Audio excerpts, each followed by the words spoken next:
Thrilled to be here tonight with Huntsville's Mayor, Tommy Battle. Been the mayor of the city of Huntsville now more than 17 years. Yeah. And appreciate you coming on the show, and thank you for being here, Mayor. Oh, glad to be here.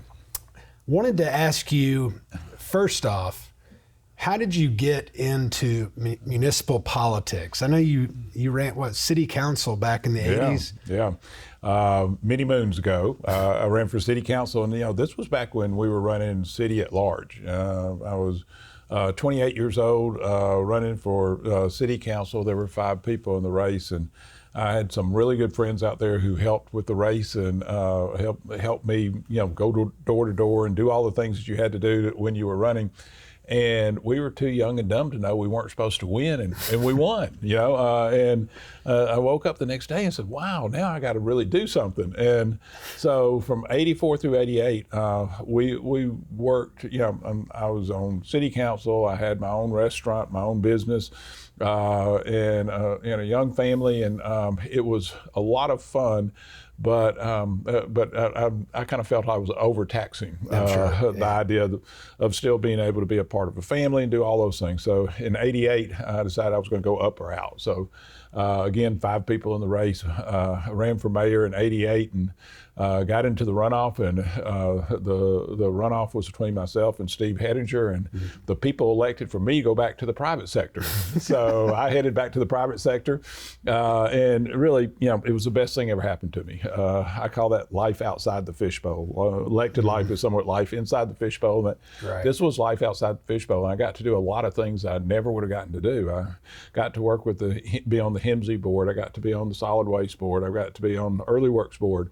I got to work in my church and do some things that I wouldn't have been able to do. Coach my son. So Lord takes care of takes care of everybody, and somehow He took care of me. Well, clearly, you wanted to get back into public service. Yeah. And what was that like, making that decision to throw your hat into the ring for mayor back in 2008? 2008. That was a tough decision because things were really good. I mean, we had a small real estate firm that was working some retail things that were working real well, and things were great. And we were going through a leadership Huntsville class, and we had a great class, and we were all talking about we could do this, maybe we could do it a little bit better, maybe we could do this. I mean, the city of Huntsville was definitely not on the ropes or anything else.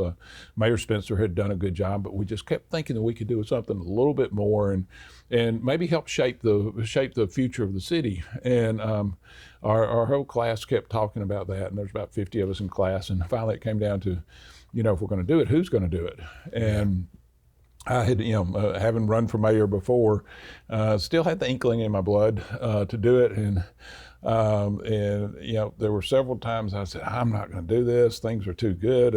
But personally, I've got a great personal life and everything.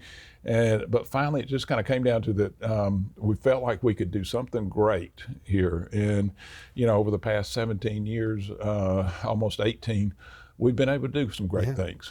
It seems like the city of Huntsville's won about every award you can win out there under your leadership.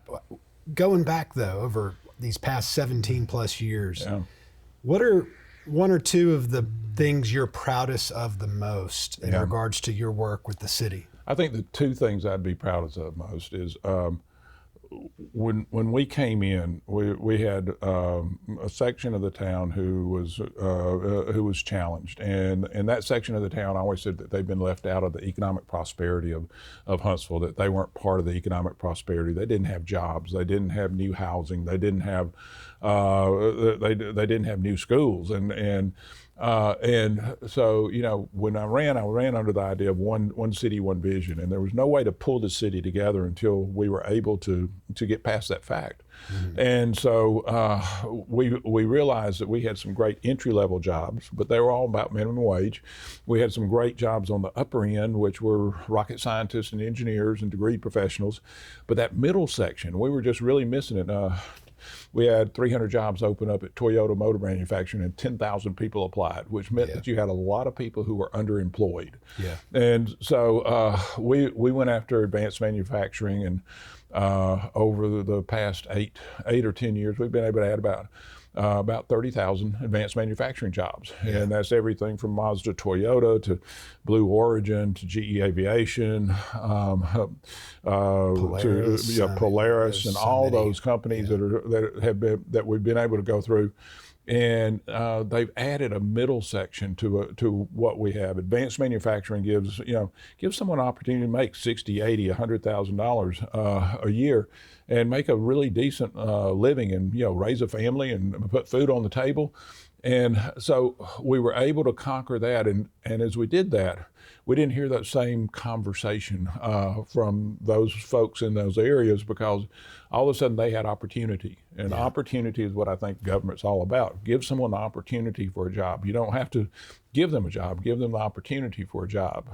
That was one thing. The second thing would probably be restore our roads. We're right now finishing up the last of the roads that we were able to do under Restore Our Roads, and we've made some real progress. We've got overpasses down south on the Parkway. We've got overpasses at Maston Lake right now. We're doing the Northern Bypass.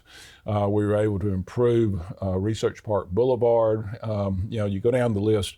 We were able to do probably 8 or 9 different projects. It's taken 12 years to get them done, but it's made it where you can get around town and you have a good road network. Yeah.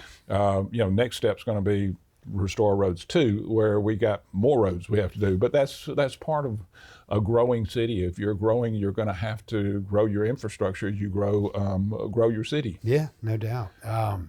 What would you say, if you had to say one of the most challenging things in your tenure of mayor, that the toughest thing you've had to get through, either from a policy standpoint or a practical standpoint, what would that be? I think the toughest thing, and it sounds trite, but it's communication. That's the toughest thing in the city right now. There's a whole lot of stories that can't be told in 45-second news segments. There's a whole lot of stories that that need to have the written word put on them, and we have to do it ourselves, because we've got a print media group who covers Mobile, Huntsville, and Birmingham, and you don't really get that in-depth looks at what you're doing.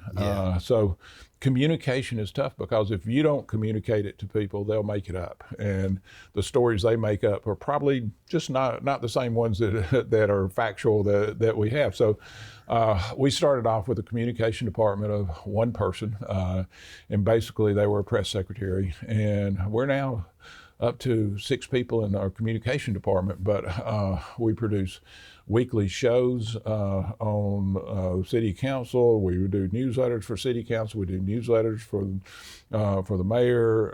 I do a Friday update. We do a lot of things to make sure that we keep communicating with everybody, so that they know what we do, why we do it, what's the reason for it. We've even put in some leadership classes in the city of Huntsville, and this will be your department heads or people right under your department heads who are going to be in leadership at some point. Right. And we'll pull them in and have a 8-week course of this is what Huntsville is about, and this is what we're doing. This is why we're doing it. Well, y'all are doing a great job with that. Well, Mayor, I really appreciate you being here, and thank you for your leadership of Huntsville over the last 17 plus years. Thank you. When the Siniard Law